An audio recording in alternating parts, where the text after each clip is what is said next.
Hello guys and gals, me Mutahar, and this marks the finale in the GTA 6 Hacks saga. Ladies and gentlemen, this is the final zenith of the story.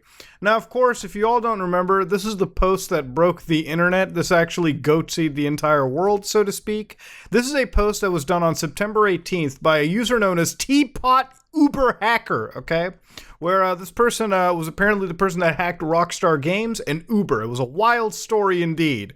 And of course, this wasn't just a regular hack. You know, this wasn't like, haha guys, I took a blurry image of like some Unity mod and now it's GTA 6! No, this is actually like 90 clips. Yes, this is a legitimate leak of Grand Theft Auto 6 development footage. And I think this post in this thread makes it just completely solidifies the opinions of all of us. By user, so this is what the dream feels like. This is the victory we longed for. A couple of shit quality clips of half-baked gameplay from a 2-year-old build stolen off a Slack server. I can't think of a lamer way to spoil a game I've waited 9 years for. Absolutely true. Actually, that hits me harder in the feels than anything. Now, of course, this is developmental footage of GTA 6 confirmed by Rockstar. And of course, you know, it's not good when footage is leaked and then all of a sudden source code is allegedly out in the wild.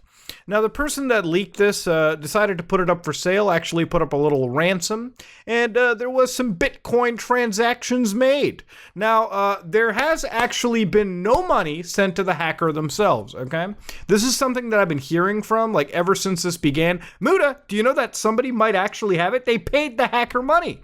Now, I don't believe the hackers confirmed any of this. I think it's actually a complete scam. In fact, the one Bitcoin wallet address where money has been flowed into currently has like $93,000 into it.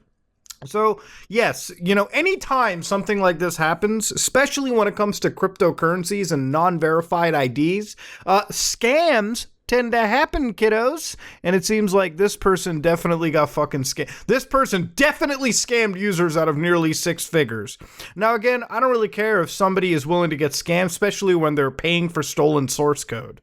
Now, of course, last time we looked into it, we looked at a scenario where a possible hacker group behind some of the largest hacker attacks in the last year, 2 years, Lapsus, was involved. Now, of course, Lapsus, as you all know by now, has been involved in the hacks involving Microsoft, Nvidia, Samsung, T-Mobile, you know, GTA, at this point, Rockstar Games, and, of course, Uber, it seems. Now, ladies and gentlemen, Lapsus seems to have been run by a bunch of underage children under the age of 18, some freshly faced hackers, if you will. And hacker is a debatable term. Obviously, last time we looked into it, there was a lot of social engineering involved. Now, of course, I've met people who have said, Muta, social engineering isn't hacking, it's just calling up people and abusing the human being. Which, in a way, is hacking in of itself, too. It's its own brand. I agree, it's not the cool load up the terminal, throw in the million exploits, you know, Hollywood-style hacking. But hey, listen, if it's good enough for fucking Kevin Mitnick, I think it's good enough for the Lapsus kids. Now, in the last day or two, United Kingdom police have arrested what they believe to be the hacker in this situation. Now, I was looking into this, and basically the hacker is under the age of 18, so they're not going to be naming names, but the National Cyber Crime Unit, yes, these people from the National Crime Agency were involved. Now, of course, I have to imagine when any cyber crime unit, a federal agency, is involved, they're probably sitting on a level of evidence, but of course, innocent until proven guilty, right? Now, unfortunately, the police did decline to say what the arrest was in conjunction of, so all we can really assume here is the person involved over here does appear to have a connection on bail charges. So, for instance, a couple months ago, there were actually 7 arrests made in the United Kingdom regarding Lapsus, and it seems a few of those individuals have been put onto bail. What's really insane, though, is what, Bloomberg, one of the actual publications, actually, looked into it a little bit more and, you know, started talking to the law enforcement and everything and, started to investigate. And apparently it seems as though, when they were talking to security researchers, some of them believed that one of these, hackers, the ringleader, was, a 16-year-old teenager, apparently going by the name of White or Breachbase. And apparently one of the ways that they were hacked is because a rival hacking group literally doxed their personal information online and all of the crimes that they were involved in. You literally had cyber turf warfare going on between actual cyber criminal gangs. Now, in this situation, yes, the GTA 6 hacker allegedly, the person allegedly behind the Rockstar Games, Uber hack, whatever, has been put behind bars, and it appears to be a 17-year-old individual. Now, if this 17-year-old individual was out on bail doing this shit, I'm going to say that is the Darwin Award, basically handed over. Because let's be honest here, okay? The fact that this person was already facing some severe criminal penalties based on prior hacks and allegedly that they were out on bail, suddenly, all of a sudden, they decided to actually commit more high-profile hacks that would get them in international news, is really, really stupid to me. Now, I know that there's people who think, man, this person's going to get a job in the government or some corporate structure somewhere down the road, because this is really poggers. Now, of course, when it comes to social engineering hacks, it's not actually hacking, if you will. Let's be upfront and real here, okay? These people basically abused social media, social systems in order to get access into these networks. We last looked at things like spear phishing, but social hacks could be anything. These could be people calling up customer support lines and being really good and charming enough to get tons of private information out relatively quickly. These people were not necessarily hacking into systems using exploits or 0 days or something that would be much more technically apt.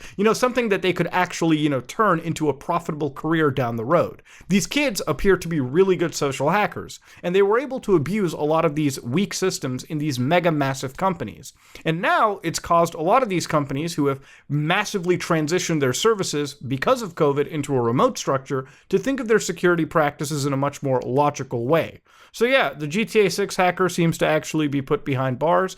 Hundreds of thousands of dollars, or actually just $100,000 was scammed, and it seems like nothing really massive happened beyond it. Rockstar seems to have claimed that there is nothing beyond this hack that's going to cause much more long-term, issues for GTA 6 down the road, or really any other project. And for me, I can finally put this massive thing at rest. Look, there's a lot of shit going on in the last few weeks, okay? Twitch is a dumpster fire. Apparently somebody got fired for cheating on their wife or something. I don't know, a YouTuber, if you will. But for me, Mutahar, I am involved in GTA and computer OPSEC. I love reading, and when my favorite things intertwine like this, you bet I'm excited. And you know what? I wanted to see this come to its final conclusion. So yes, British police have, in a matter of record time, arrested somebody behind what they believe to be allegedly one of the largest hacks in video gaming history, but also somebody who is allegedly behind some of the largest hacks in history, period. You know what? When it comes to cyber criminals, obviously the ones that chase the money and stay in the shadows are the most profitable. But these people who get their dicks hard to the entire idea of playing fast and loose, making waves in international headlines, they're the ones that get caught the first. And let me tell you, there ain't no gold at the end of that rainbow, because these people are probably going to have the rest of their lives ruined. Look, when you're breaking bail conditions on the fact that you're misusing your computer, your life is kind of over, okay? Let's just be real here. Ladies and gentlemen, this is me, Mutahar, and this has been another episode of the Darwin Awards. If you like what you saw, please like, comment, and subscribe. Dislike it if you dislike it. Tomorrow, we're hacking a 3DS.